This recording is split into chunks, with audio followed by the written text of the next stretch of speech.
जय हिंद मित्रों, मैं जितेंद्र कुमार पांडे आपका स्वागत करता हूं आपके अपने ही YouTube platform target with Jitendra पर।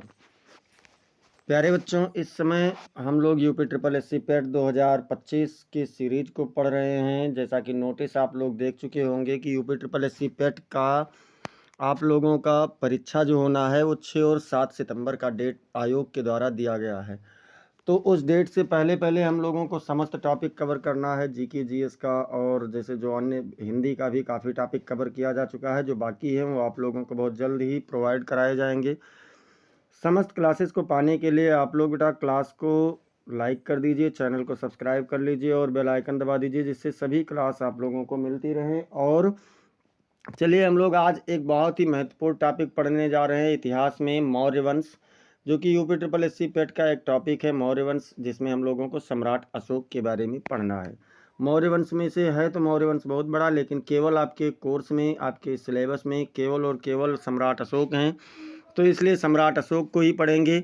और चलिए हम लोग शुरुआत करते हैं पहले प्रश्न से। यहाँ पर आपको 50 बहुविकल्पीय प्रश्न देखने को मिलेंगे। तो चलिए पहले प्रश्न से शुरुआत करते हैं। पहला प्रश्न हमारा क्या है? पहला प्रश्न है, मौर्य वंश की स्थापना किसने की थी? सबसे पहले तो आपको जब मौर्य वंश पढ़ने चल रहे हैं तो ये जानना चाहिए कि मौर्य वंश की स्थापना किसने किया था। क्या चंद्रगुप्त मौर्य ने किया था, या बिंदुसार ने किया था, या चाणक्य ने, या फिर अशोक ने? तो बेटा चंद्रगुप्त मौर्य नहीं थे, वो बाद में आए हैं। मौर्य वंश की जो स्थापना की गई है वो किसके द्वारा की गई है? बिंदुसार के द्वारा। ध्यान रखना, बिंदुसार के द्वारा। बी वाला विकल्प आपका बिल्कुल सही उत्तर हो जाएगा। चलिए हम लोग चलते हैं प्रश्न संख्या 2 की ओर। प्रश्न संख्या 2 क्या कह रहा है? प्रश्न संख्या 2 कह रहा है, एक मिनट,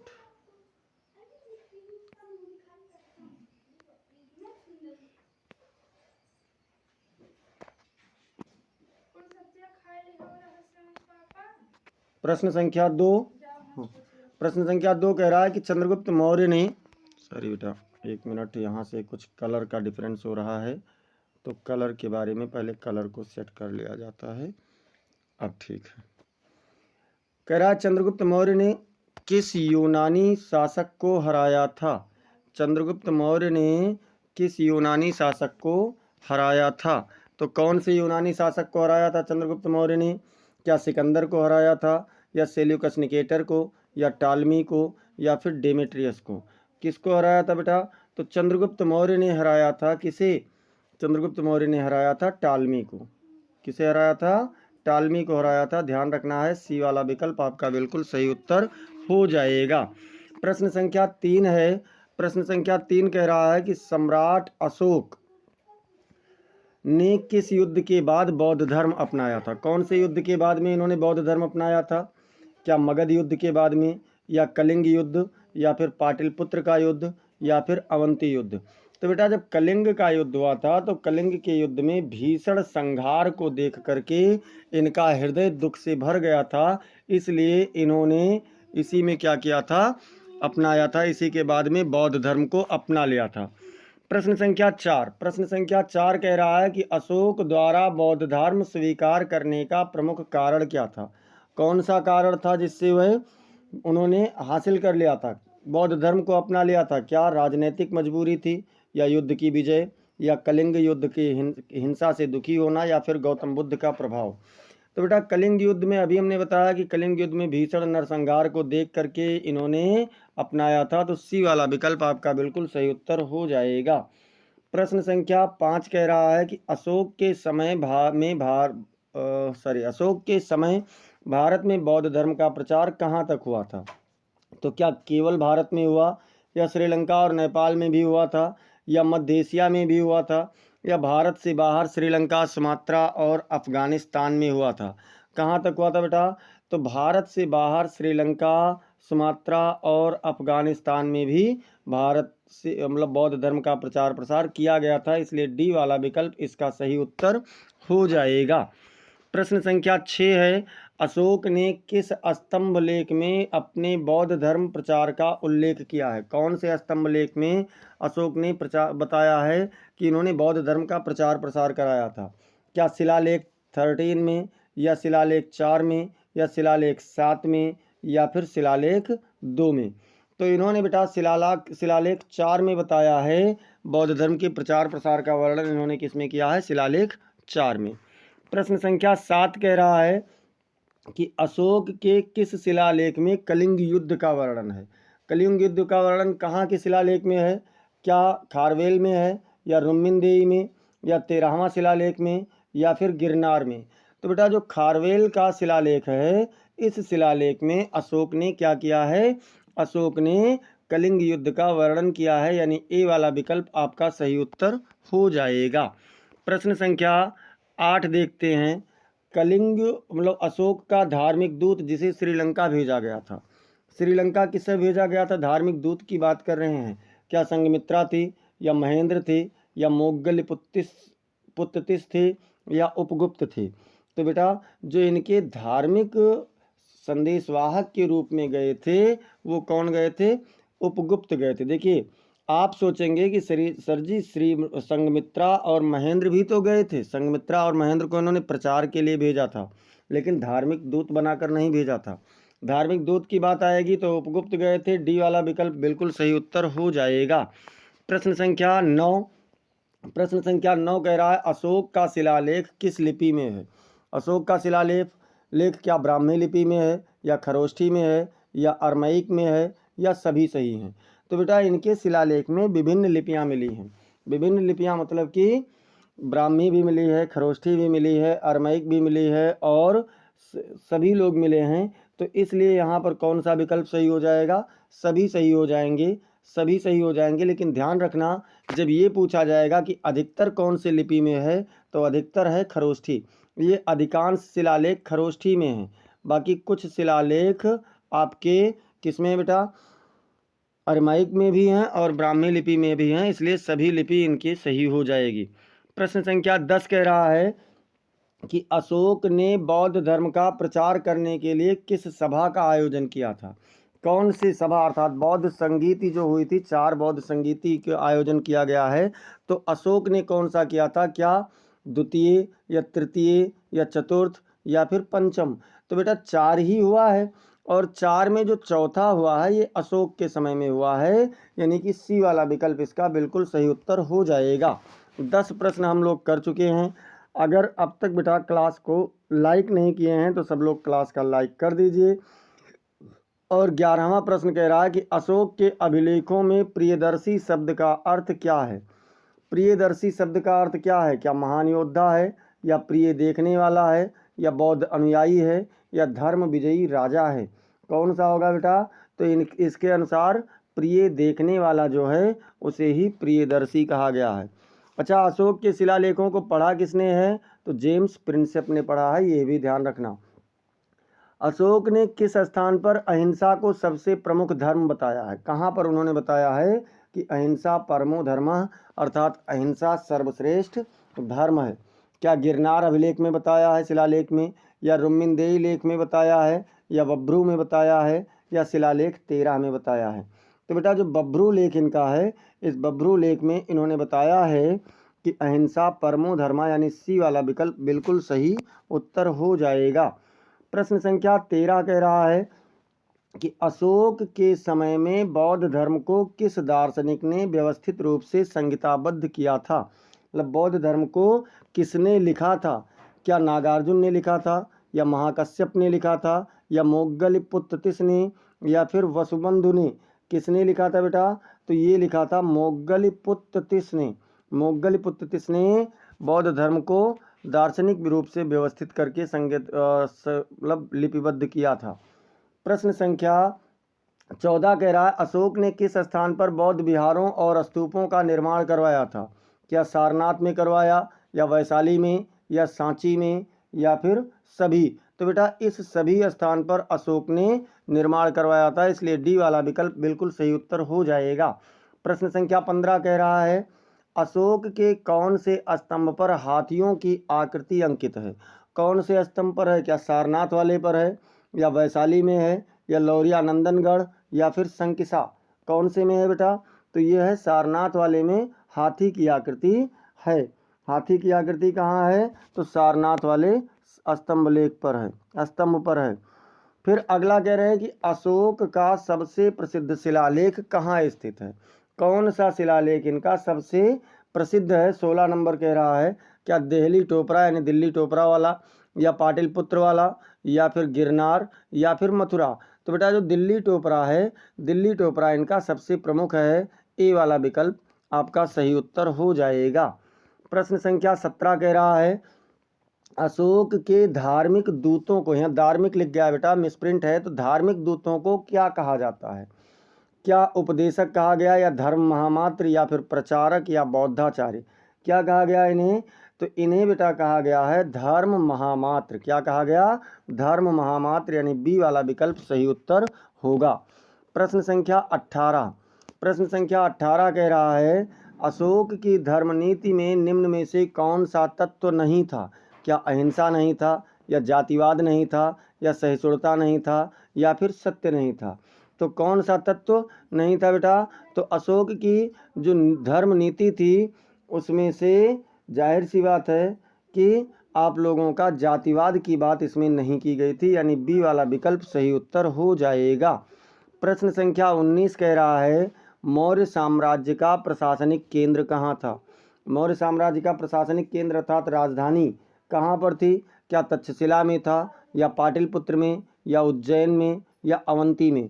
तो बेटा मौर्य साम्राज्य की जो धार्मिक राजधानी थी वो पाटलिपुत्र में थी। बी वाला विकल्प बिल्कुल सही उत्तर हो जाएगा। प्रश्न संख्या 20 है कि अशोक का बब्रू शिलालेख किससे संबंधित है। भाई जो बब्रू शिलालेख इन्होंने लिखवाया है वो किस चीज़ से संबंधित है। क्या अहिंसा नीति से, या बौद्ध धर्म की मान्यता से, या फिर युद्ध का वर्णन किया गया है, या राज्य व्यवस्था की बात की गई है।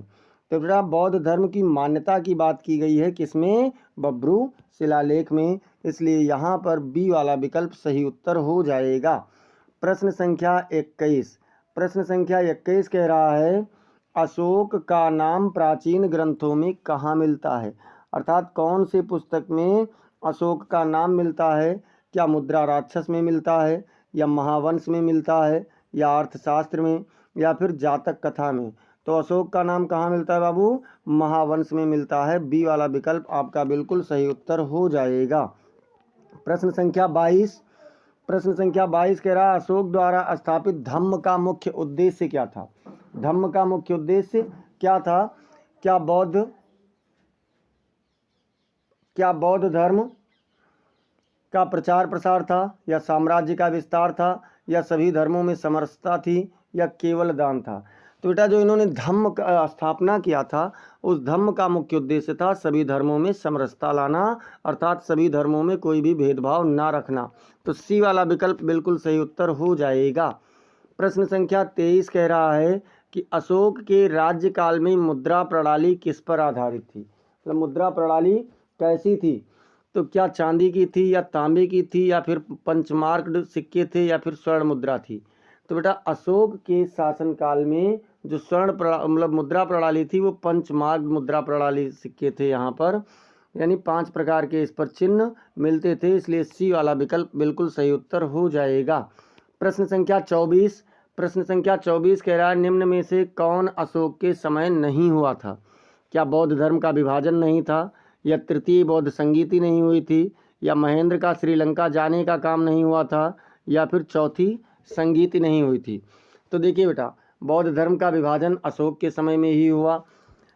तृतीय बौद्ध संगीति जो हुई थी, तृतीय बौद्ध संगीति ये भी कह सकते, तृतीय बौद्ध संगीति इनके समय में नहीं हुआ था। एक मिनट, तृतीय बौद्ध संगीति अशोक के शासनकाल में हुआ था, चौथी बौद्ध संगीति इनके शासनकाल में नहीं हुआ था। अब यहाँ पर एक मिनट बेटा, अभी हमने एक प्रश्न लिया था कि अशोक ने कौन सा कार्य नहीं किया है। मतलब अशोक के उसमें बौद्ध संगीति से संबंधित था ये वाला। अशोक ने बौद्ध धर्म का प्रचार करने के लिए क्या किया था।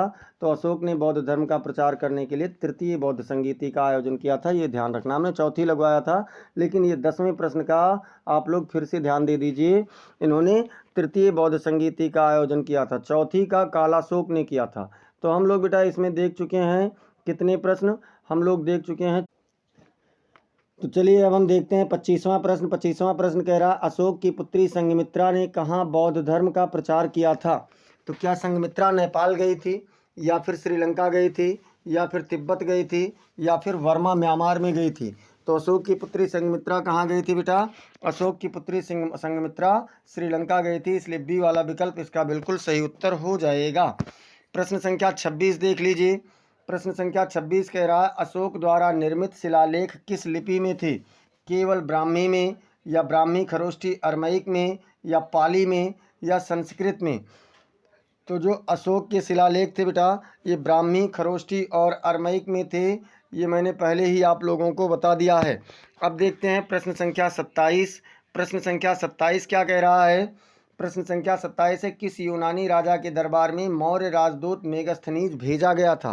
मतलब मेगास्थनीज कौन से यूनानी राजा के दरबार में भेजा गया था मौर्य राजदूत के रूप में? तो क्या ये सिकंदर के समय में, या टालमी के, या सेल्यूकस, निकेटर, या फिर एंटियोकस, किसके राज्य में भी किस राजा के यहाँ भेजा गया था बेटा? तो ये भेजे गए थे सेल्यूकस के यहाँ, यानी सी वाला विकल्प बिल्कुल सही उत्तर हो जाएगा। प्रश्न संख्या 28 कह रहा है कि अशोक के समय किस राजकुमार को उत्तर पश्चिमी सीमा का राज्यपाल नियुक्त किया गया था? कौन से किसको नियुक्त किया गया था बेटा? क्या महेंद्र को, या कुणाल को, या तिस्य को, या फिर स्वर्ण को? किसे किया गया था?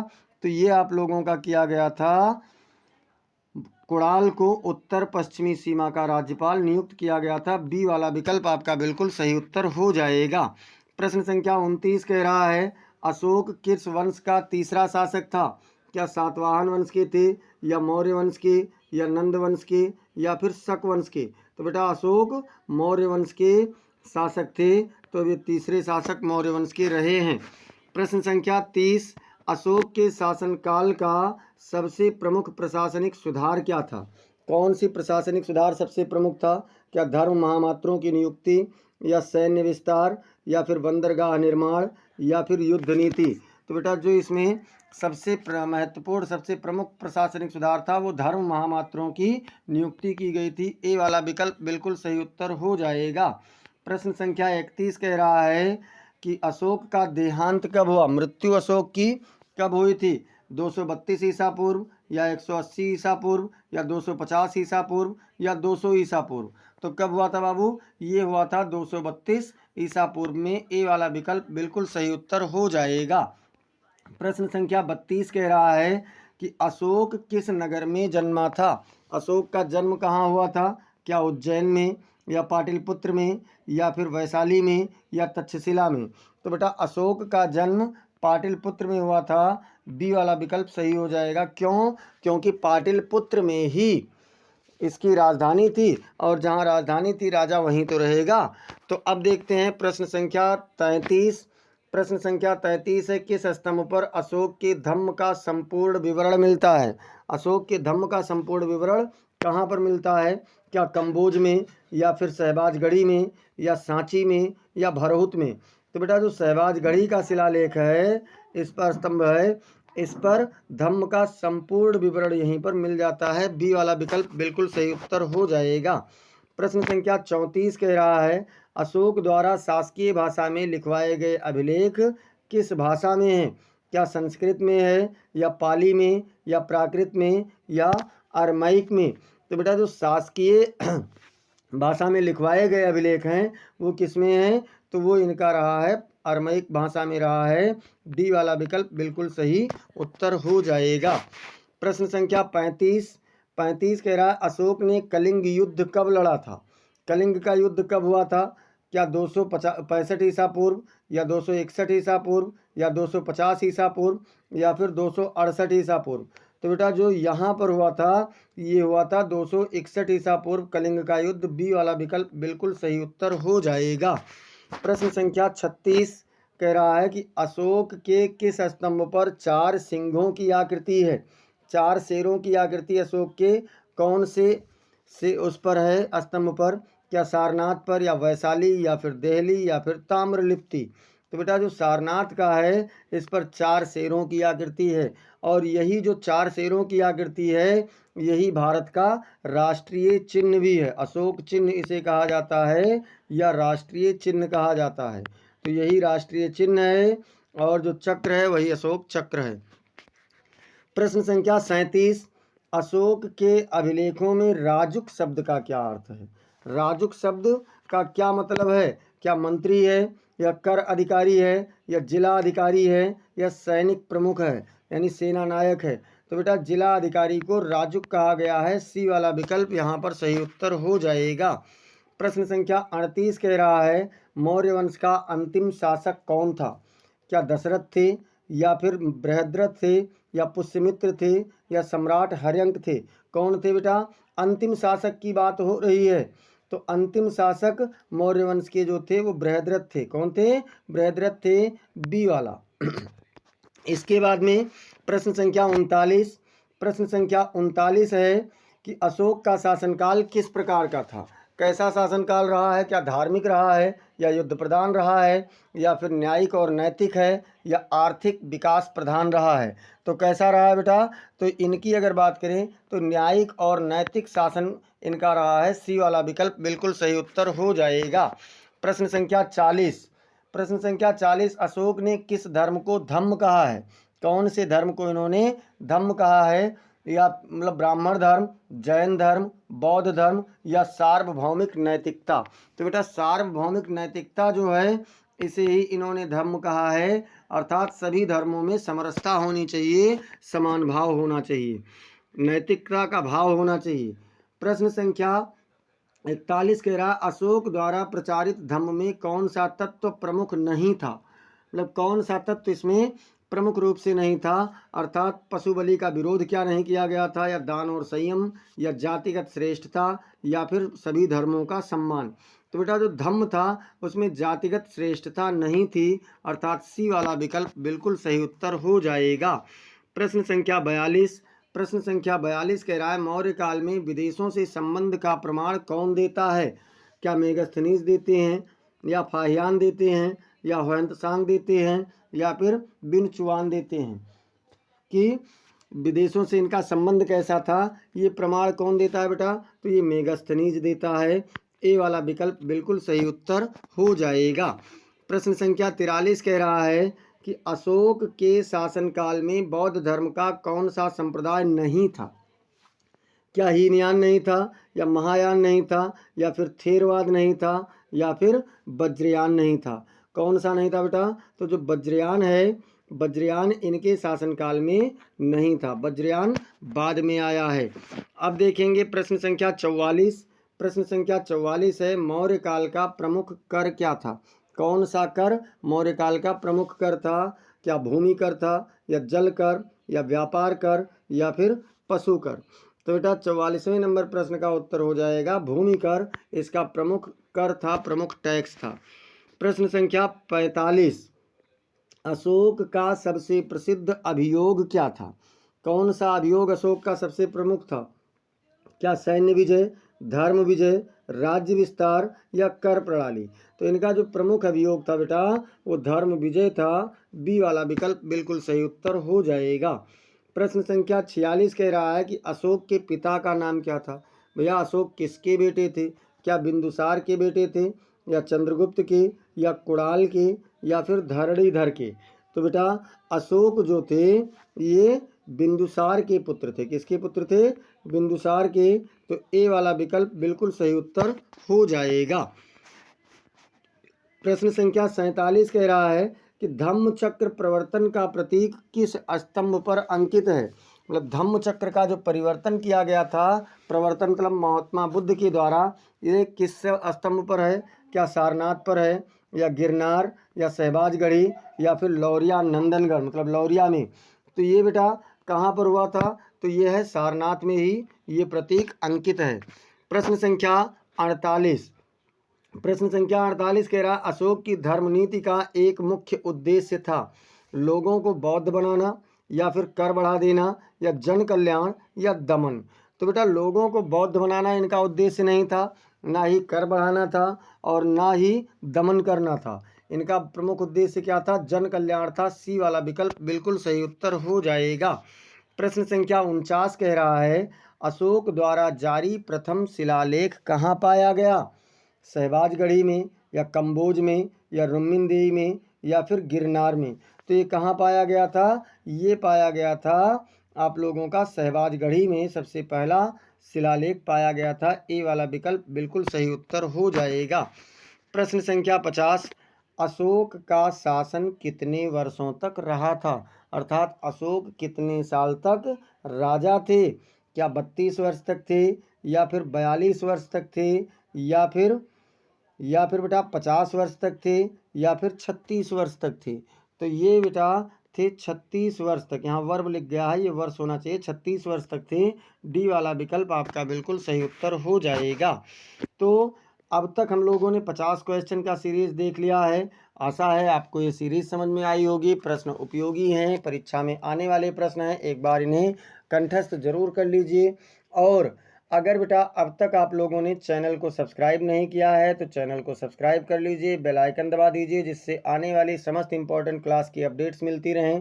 क्लास को लाइक कर दीजिए, इसे आप अपने मित्रों के पास शेयर कीजिए और कमेंट सेक्शन में ज़रूर बताएं कि आपको क्लास कैसी लगी, या और कोई टॉपिक, कौन सा टॉपिक लाया जाए, इसके बारे में आप लोग कमेंट सेक्शन में बताएं। मिलते हैं फिर अगले क्लास में, तब तक के लिए जय हिंद, जय भारत।